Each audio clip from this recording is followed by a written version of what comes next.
about how to solve a system of first order, first derivative, constant coefficient, linear equations. And if we do it right, it turns directly into linear algebra. The key idea is the solutions to constant coefficient linear equations are exponentials.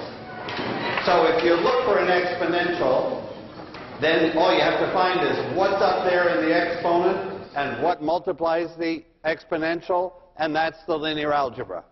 So, and the result, one thing we will find, it's completely parallel to powers of a matrix.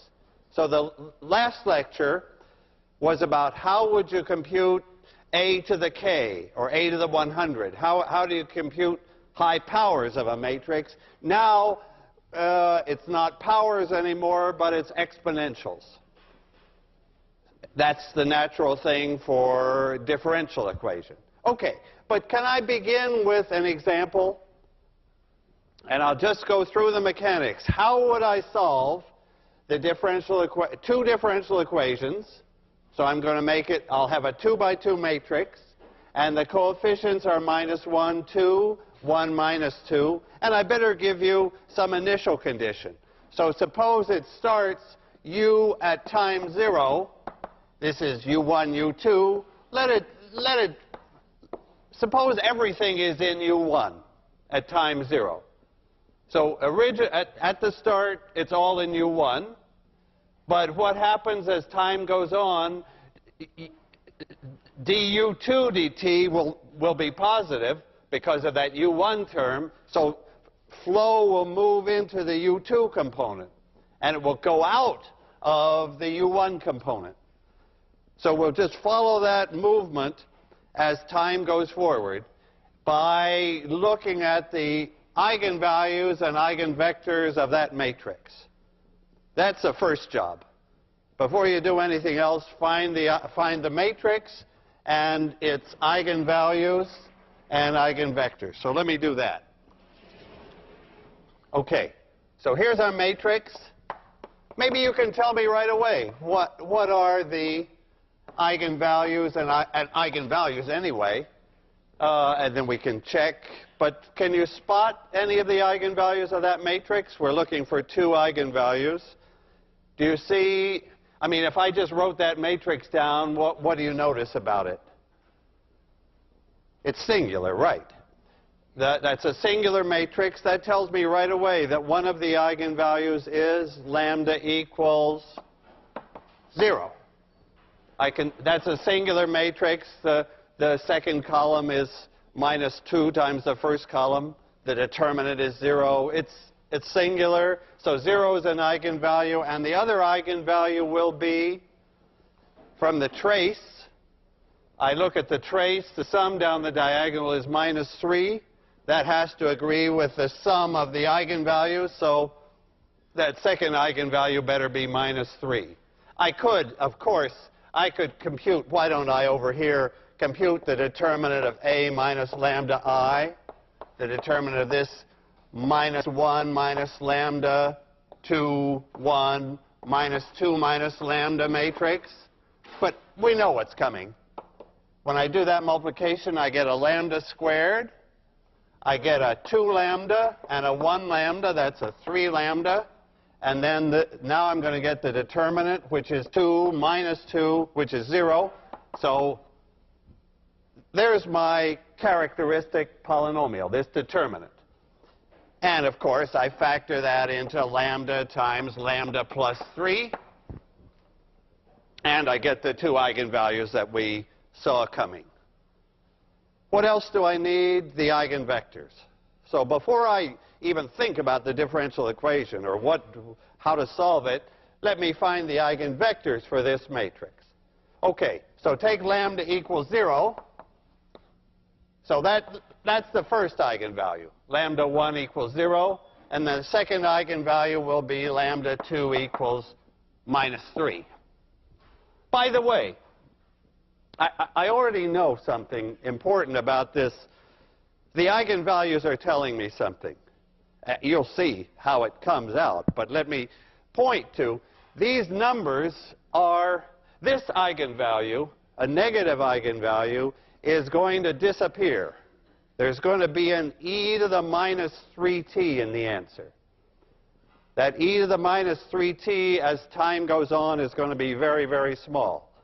The other part of the answer will involve an e to the 0t. But e to the 0t is 1, and that's a constant. So I'm expecting that this solution will have two parts, an e to the 0t part and an e to the minus 3t part. And as time goes on, the second part will disappear, and the first part will be a steady state.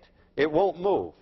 It will be, at the end of, as t approaches infinity, this part disappears, and this is the e to the 0t part is what I get.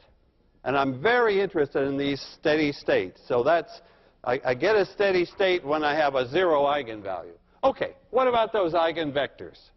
So what's the eigenvector that goes with eigenvalue 0?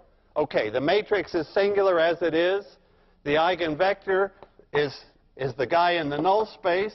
So what vector is in the null space of that matrix? Let's see. I guess I probably give the free variable the value 1, and I realize that if I want to get 0, I need a 2 up here. Okay? So AX1 is 0x1. AX1 is 0x1. Fine. Okay. What about the other eigenvalue? Lambda 2 is minus 3. Okay. How do I get the other eigenvalue then? For the moment, can I mentally do it? I subtract minus 3 along the diagonal, which means I add 3. I'll just do it with an erase for the moment. So I'm going to add 3 to the diagonal. So this minus 1 will become a 2. And I'll make it in big loopy letters. And when I add 3 to this guy, the minus 2 becomes, well, I can't make 1 very loopy, but how's that? Okay. Now that's a minus 3i, a plus 3i, sorry. That's a plus 3i. It's supposed to be singular, right? If I did it right, this matrix should be singular, and the x2, the eigenvector, should be in its null space. Okay, what do I get for the null space of this? Maybe minus 1, 1, or 1 minus 1. Doesn't matter. Those are both perfectly good, right? That's in the null space of this. Now because a times that vector is 3 times that vector. AX2 is minus 3x2. Good. Okay, can I get a again so we see that correctly? That was a minus 1 and that was a minus 2. Good. Okay. That's the first job. Eigenvalues and eigenvectors. And already the eigenvalues are telling me the most important information about the answer. But now, what is the answer? The answer is the solution will be u of t. Okay, now I use those eigenvalues and eigenvectors. The solution is there are 2 eigenvalues. So there are going to be 2 special solutions here. 2 pure exponential solutions. The first one is going to be e to the lambda 1t x1. And so that solves the equation. And so does this one. They both are solutions to the differential equation. That's the general solution. The general solution is a combination of that pure exponential solution and that pure exponential solution. Can I just see that those guys do solve the equation? So let me just check. Check on this one, for example. Check. I want to check that my equation, let's remember the equation du dt is au. I plug in e to the lambda 1t x1. And let's just see that the equation's okay. I believe this is a solution to that equation. So just plug it in. On the left-hand side, I take the time derivative. So the left-hand side will be lambda 1 e to the lambda 1 t x1, right? The time derivative, this is the term that depends on time. It's just ordinary exponential. Its derivative brings down a lambda 1. On the other side of the equation, it's a times this thing, a times e to the lambda 1 t x1. And does that check out? Do we have equality there? Yes, because e to the lambda 1 t appears on both sides. And the other one is ax1 equal lambda 1 x1, check. So we've come to the first point to remember. These pure solutions, those pure solutions are those pure exponentials are the differential equations analog of last time we had pure powers. Last time, last time the analog was lambda 1 to the kth power x1, some amount of that, plus some amount of lambda 2 to the kth power x2. That was our formula from last time. I put it up just so your eye compares those two formulas. Powers of lambda in the difference equation. This was for the equation uk plus 1 equals a uk. That was for the finite stepping by 1. And we got powers. Now this is the one we're interested in, the exponentials. So that's the solution. What are C1 and C2? Then we're through. What are C1 and C2? Well, of course, we know these actual things. Let me come back to this. C1 is, we haven't figured out yet, but e to the lambda 1 t, the lambda 1 is 0. So that's just a 1 times x1, which is 2, 1. So it's C1 times this 1 that's not moving, times the vector, the eigenvector 2, 1, and C2 times, what's e to the lambda 2t? Lambda 2 is minus 3. So this is the term that has the minus 3t, and its eigenvector is this 1 minus 1. So this vector solves the equation, and any multiple of it.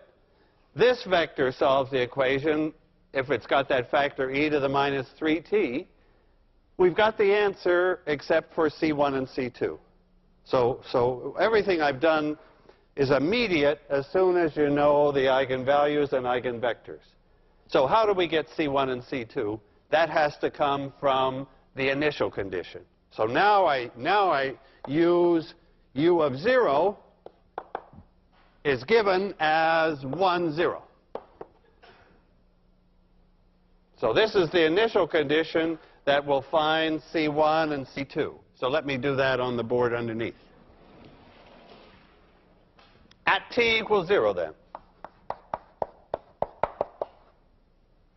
I get C1 times this guy plus C2, and now I'm at time 0. So that's a 1, and this is a 1 minus 1. And that's supposed to agree with u of 0, 1, 0.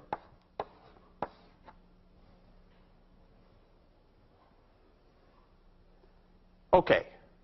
That should be two equations. That should give me C1 and C2, and then I'm through. So what are C1 and C2? Let's see. I guess we could actually spot them by eye, or we could solve two equations in two unknowns. Let's see. If these were both 1s, so I'm just adding, then I would get 3, 0. So what's the solution then? If C1 and C2 are both 1s, I get 3, 0. So I want like 1/3 of that, because I want to get 1, 0. So I think it's C1 equals 1/3, C2 equals 1/3. So finally, I have the answer. Let me keep it in this board here. Finally, the answer is 1/3 of this plus 1/3 of this. Do you see what's actually happening with this flow? This flow started out at, the solution started out at 1, 0. Started at 1, 0. Then as time went on, people moved, essentially. Some fraction of this 1 moved here. And in the limit, there's the limit. As t goes to infinity, as t gets very large, this disappears, and this is the steady state. So the steady state is,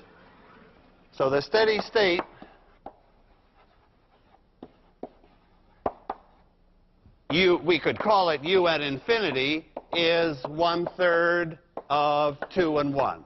It's 2/3, 1/3. So that's the, we really, I mean, you're getting like total insight into the behavior of the solution, what the differential equation does. Of course, we wouldn't always have a steady state. Sometimes we would approach 0. Sometimes we would blow up. Can we straighten out those cases? The eigenvalues should tell us. So when do we get, so let me ask first, when do we get stability? That's u of t going to 0. When would the solution go to 0 no matter what the initial condition is? Negative eigenvalues, right. Negative eigenvalues. But now I have to ask you for one more step. Suppose the eigenvalues are complex numbers, because we know they could be. Then we want stability. We need all these e to the lambda t's all going to 0. And somehow that asks us to have lambda negative. But suppose lambda is a complex number, then what's the test? What if lambda is a complex number like, suppose lambda is negative plus an imaginary part. Say lambda is -3 plus 6i. What happens then? Can we just like do a case here? If this lambda is -3 plus 6i t, how big is that number? Does this imaginary part play a role here or not? Well, how big is? What's the absolute value of that quantity? It's just e to the -3t, right? Because this other part, the magnitude, this e to the 6i t, that has absolute value 1. Right? That's just this cosine of 6t plus I sine of 6t. And the absolute value squared will be cos squared plus sine squared will be 1. This complex number is running around the unit circle. It's the real part that matters. This is what I'm trying to do. Real part of lambda has to be negative. If lambda is a complex number, it's the real part, the -3, that either makes us go to 0 or doesn't, or blows up. The imaginary part will just like oscillate between the two components. Okay, so that's stability. And what about a steady state? When would we have a steady state always in the same direction? So I'll take this part away. So that was like checking that it's the real part that we care about. Now we have a steady state when lambda 1 is 0 and the other eigenvalues have what? So I'm looking like that example was like perfect for a steady state. We have a 0 eigenvalue, and the other eigenvalues, we want those to disappear. So the other eigenvalues have real part negative. And we blow up for sure. We blow up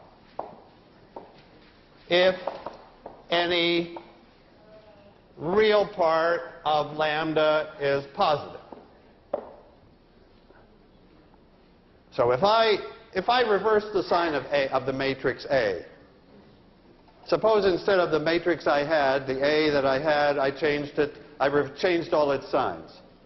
What would that do to the eigenvalues and eigenvectors? If I know the eigenvalues and eigenvectors of A, tell me about minus A. What happens to the eigenvalues? For minus A, they'll all change sign. So I'll have blow up.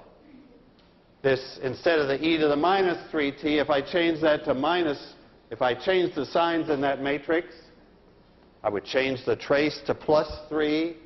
I would have an e to the plus 3t, and I would have blow up. Of course, the 0 eigenvalue would stay at 0, but the other guy is taking off if I reversed all the signs. Okay, so this is the stability picture. And for a 2 by 2 matrix, we can actually pin down even more closely what that means. Can I do that? Let me do that. I want to, for a 2 by 2 matrix, I can tell whether the real part of the eigenvalues is negative. Well, let me tell you what I have in mind for that. So 2 by 2 stability. This is just a little comment. 2 by 2 stability. So my matrix now is just A, B, C, D. And I'm looking for the real parts of both eigenvalues to be negative. Okay. How can I tell from looking at the matrix, without computing its eigenvalues, whether the two eigenvalues are negative, or at least their real parts are negative? What would that tell me about the trace? So the trace, that's this A plus D. What can you tell me about the trace? In the case of a 2 by 2 stable matrix, that means the eigenvalues are negative, or at least the real parts of those eigenvalues are negative. Then when I look at the matrix and find its trace, what do I know about that? It's negative, right. This is the sum of this equals lambda 1 plus lambda 2, so it's negative. The two eigenvalues, by the way, will have, if they're complex, will have plus 6i and minus 6i. The complex parts will be conjugates of each other and disappear when we add, and the trace will be negative. Okay, the trace has to be negative. Is that enough? Is a negative trace enough to make the matrix stable? Shouldn't be enough, right? Can you make, what's a matrix that has a negative trace, but still it's not stable? So it still has a blow-up factor and a decay one. So what would be so just to see, maybe I just put that here. Now I'm looking for an example where the trace could be negative, but still blow up. Of course. Yeah, let's just take one. Oh, look, let me make it minus 2, 0, 0, 1. Okay. There's a case where that matrix has negative trace. I know its eigenvalues, of course. They're minus 2 and 1, and it blows up. It's got a plus 1 eigenvalue here, So there will be an e to the plus t in the solution, and it'll blow up if it has any second component at all. I need another condition. And it's a condition on the determinant. And what's that condition? If I know that the two eigenvalues, suppose I know they're negative. Well, negative. What does that tell me about the determinant? Let me ask again. If I know both the eigenvalues are negative, then I know the trace is negative, but the determinant is positive.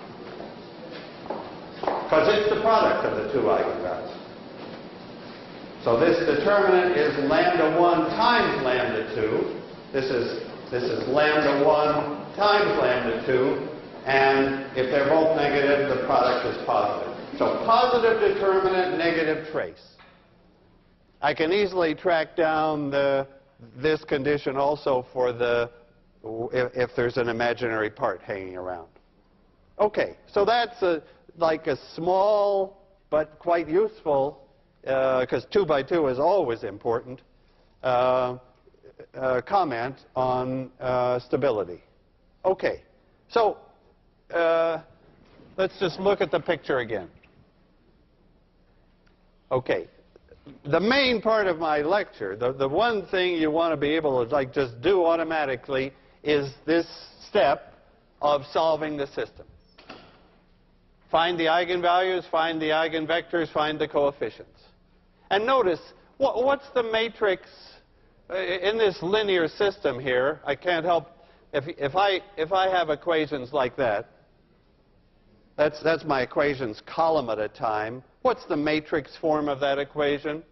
So this system of equations is some matrix multiplying C1, C2 to give U of 0, 1, 0. What's the matrix? Well, it's obviously 2, 1, 1 minus 1, but we have a name, or at least a letter, actually a name for that matrix. What matrix are we dealing with here in this step of finding the C's? Its letter is S. It's the eigenvector matrix. Of course, these are the eigenvectors. They're in the columns of our matrix. So this is SC equals U of 0. Is that step where you find the actual coefficients. You find out how much of each pure exponential is in the solution. By getting it right at the start, then it stays right forever. You're seeing this picture that each pure exponential goes on its own way once you start it from U of 0. So you start it by figuring out how much each one is present in U of 0, and then off they go.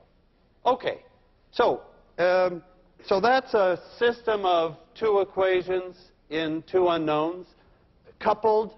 The matrix sort of couples U1 and U2, and the eigenvalues and eigenvectors uncouple it, diagonalize it. Actually, okay, now can I think in terms of S and lambda? So I want to write the solution down again in terms of S and lambda. Okay, I'll do that on this far board. Okay. So I'm coming back to our equation du dt equals AU.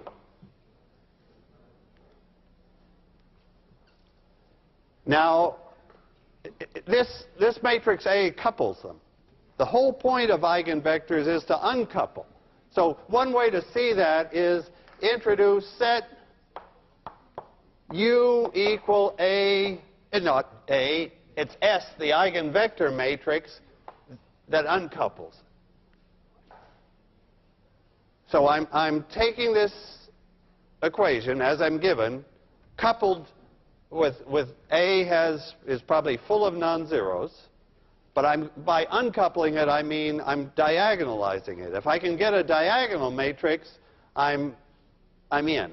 Okay, So I plug that in.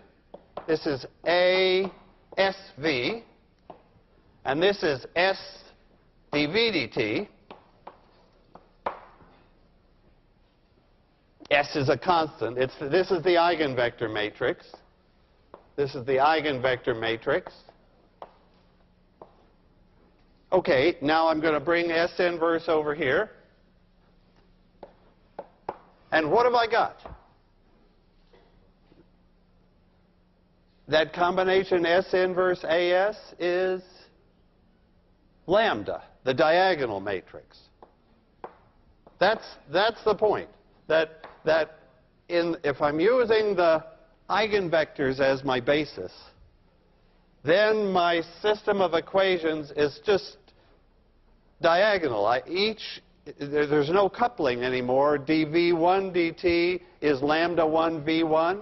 So let's just write that down. dv1 dt is lambda 1 v1, and so on for all n of the equations. It's a system of equations, but they're not connected. So they're easy to solve, and why don't I just write down the solution?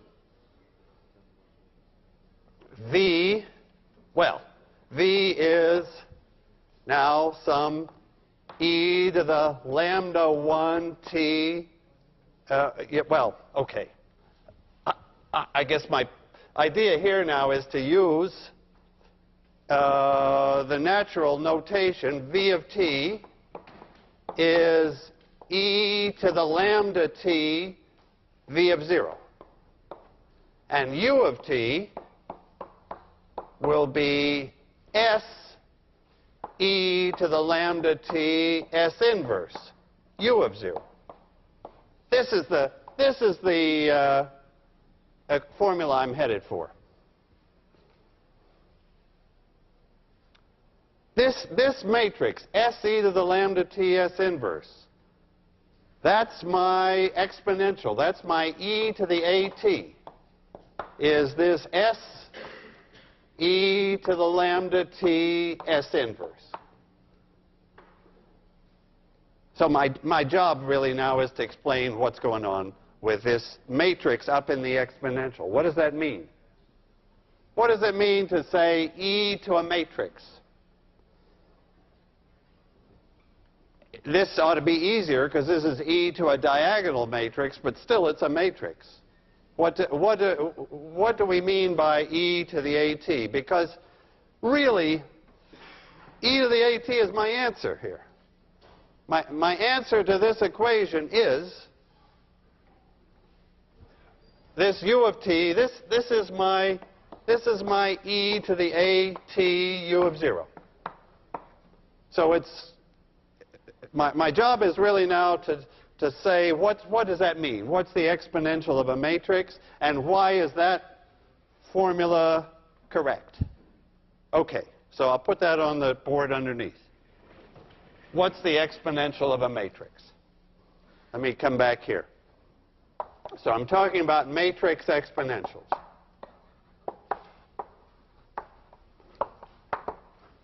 E to the at. Okay. How are we going to define the exponential of something? The trick, the idea is, the thing to go back to is exponential. There's a power series for exponentials. That's how the good way to define e to the x is the power series 1 plus x plus 1/2 x squared, 1/6 x cubed, and we'll do it now when we have a matrix. So the 1 becomes the identity, the x is at, the x squared is at squared, and I divide by 2. The cube, the x cube, is at cubed over 6. And what's the general term in here? At to the nth power divided by, and it goes on. But what do I divide by? So you see the pattern. Here I divided by 1. Here I divided by 1, by 2, by 6. Those are the factorials. It's n factorial. That was like the one beautiful Taylor series. The one beautiful Taylor series, well, there are two beautiful Taylor series in this world. The Taylor series for e to the x is the sum with x to the nth over n factorial. And all I'm doing is doing the same thing for matrices. The other beautiful Taylor series is just the sum of x to the nth, not divided by n factorial. Do you know what function that one is? So if I take, this is the series, all these sums are going from 0 to infinity. What function have I got? This is like a side comment. This is 1 plus x squared plus x cubed plus x to the fourth not divided by anything. What's that function? 1 plus x squared plus x cubed plus x fourth forever is 1 over 1 minus x. It's the geometric series, the nicest power series of all. So, actually, of course, there would be a similar thing here. If I wanted, I minus AT inverse would be, now I've got matrices. I've got to have matrices everywhere. But it's just like that series with, and just like this one without the divisions. It's I plus AT plus AT squared plus AT cubed and forever.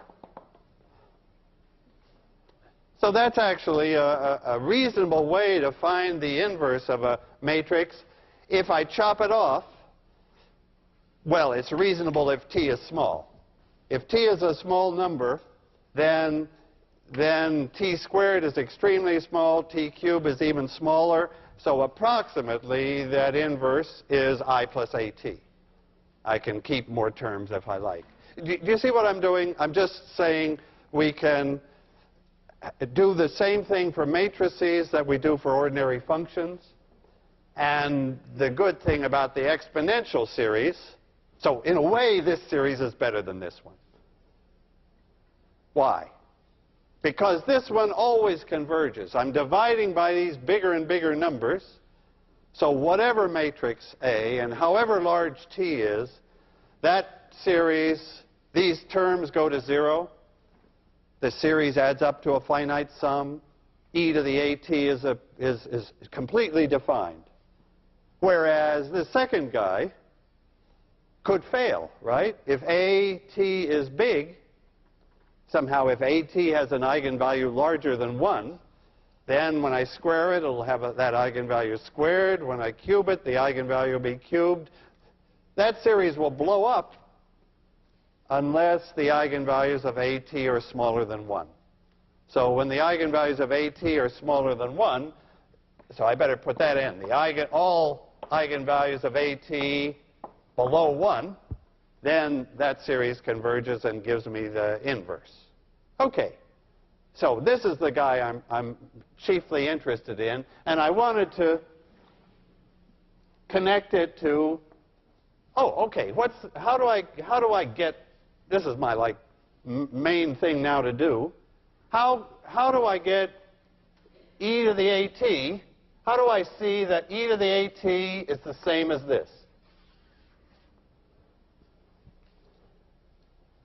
In other words, I can find e to the AT by finding s and lambda, because now e to the lambda t is easy. Lambda is a diagonal matrix, and we can write down e to the lambda t, and will right in a minute. But how do you see that we're hoping that we can compute e to the AT from s and lambda, and I have to look at that definition and say, okay, how do I get an s and a lambda to come out of that? Okay, do you see how I want to connect that to that from that definition. So let me erase this, the geometric series, which isn't part of the differential equations case, and get the s and the lambda into this picture. Oh, okay. Here we go. So identity is fine. Now, all right, you can see how am I going to get A replaced by S's and lambdas? Well, I use the fundamental formula of this whole chapter. A is S lambda S inverse and then times T. That's AT. Okay, what's A squared T? I've got the divide by 2. I've got the T squared, and I've got an A squared. All right.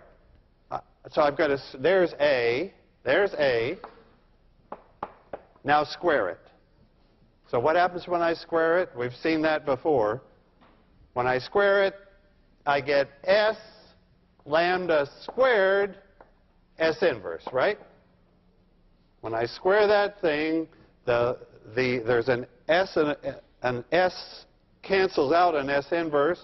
I'm left with the S on the left, the S inverse on the right, and lambda squared in the middle, and so on. The next one will be S lambda cubed S inverse times T cubed over 3 factorial. And now, what do I do now? I want to pull an S out from everything. I want an S out of the whole thing. Oh, look, I better write the identity how. I want to be able to pull an S out and an S inverse out from the other side, so I just write the identity as S times S inverse. So I have an S there and an S inverse from this side, and what have I got in the middle?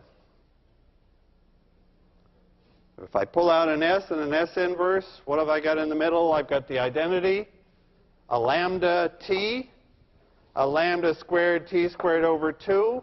I've got e to the lambda T. That's what's in the middle. That's my formula for e to the AT. Oh, now I have to ask you, does this formula always work? This formula always works. Well, except it's an infinite series. But what do I mean by always work? And this one doesn't always work. And I just have to remind you of what assumption is built into this formula that's not built into the original. The assumption that A can be diagonalized. You'll remember that there are some subset of matrices that don't have n independent eigenvectors, so we don't have an S inverse for those matrices, and the whole diagonalization breaks down. We could still make it triangular, I'll tell you about that, but diagonal we can't do for those particular degenerate matrices that don't have enough independent eigenvectors. But otherwise, this is golden. Okay, so that's the formula, that's the matrix exponential. Now it just remains for me to say, what is e to the lambda t? Can I just do that?